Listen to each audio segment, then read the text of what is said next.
This week we are talking about commandment number 7, which is do not commit adultery. And we are coming at this from the aspect of the grand positive that is behind the prohibition. Yesterday we saw that God created us as sexual beings, and I argued that God is more pro-sex than Hugh Hefner. By the way, I think one of the arguments that gets made, and it's a counterintuitive argument, is that God has a more elevated view of sex, and that those that are into free love and hookup culture and pornography and other things, the problem is not that it's too focused on sex, it's that it's not focused enough. The problem, as one person wrote, I thought very helpfully, the problem with porn is not that it shows too much of a person, but that it shows too little of a person. And so I realized that this idea that sex is a blessing from God is a little bit counterintuitive today. The idea that we can be naked and unashamed is a good thing is not necessarily what people think that the church has taught. And so I need to acknowledge that there have been times when some church leaders have taught ways that were very down on sex.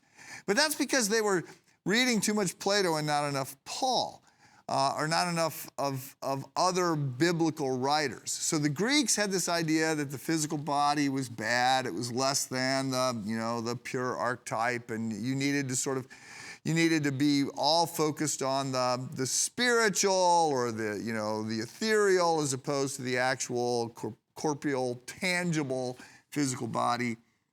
And so that led to this idea that the desires of the flesh are pulling us down, as opposed to a little bit more nuanced instruction from Scripture. So, in fact, the Puritans understood this, and they were very pro-sex. Their reputation is quite the contrary, but that's a reputation not based on the facts. The Puritans were not shy about this. They were very clear that the Bible commanded sex in the context of marriage, and they were known to occasionally put husbands in stocks because they were not having sex with their wives. I was reading that that back in the 1950s, there was a Yale professor who tried to publish certain sermons that the Puritans had preached. This is in the 1950s at Yale, and Yale would not publish them. Yale Press would not publish them because they were considered to be too racy and too scandalous. Hard to imagine that today. But the Bible tells us that God designed sex to be shared between a husband and a wife who are married to each other, that it's to be a source of wonder and delight, that it is a way of creating new life, and it's a way of sort of being a bond, a glue that holds a couple together. These ideas are developed in a number of ways. We see them in Genesis 2:24. For this reason, a man shall leave his father and mother and be united to his wife, and they shall become one.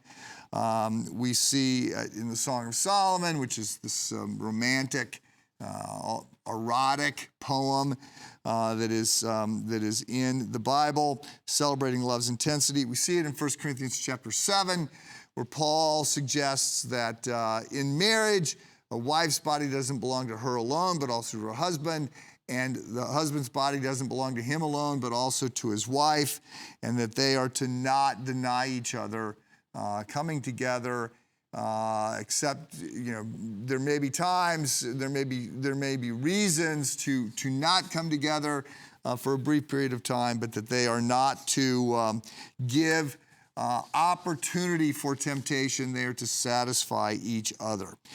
I could go on. There are other passages to list. Suffice it to say that God is not a prude. He is more pro-sex than we are. Certainly not surprised by our sexual desire. He made us that way.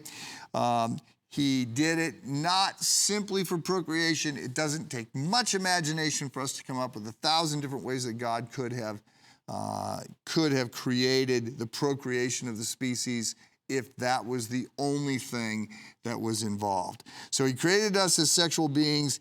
He did this to bless us and to bond us together. There's a lot more going on here. We'll continue this tomorrow. Have a good day.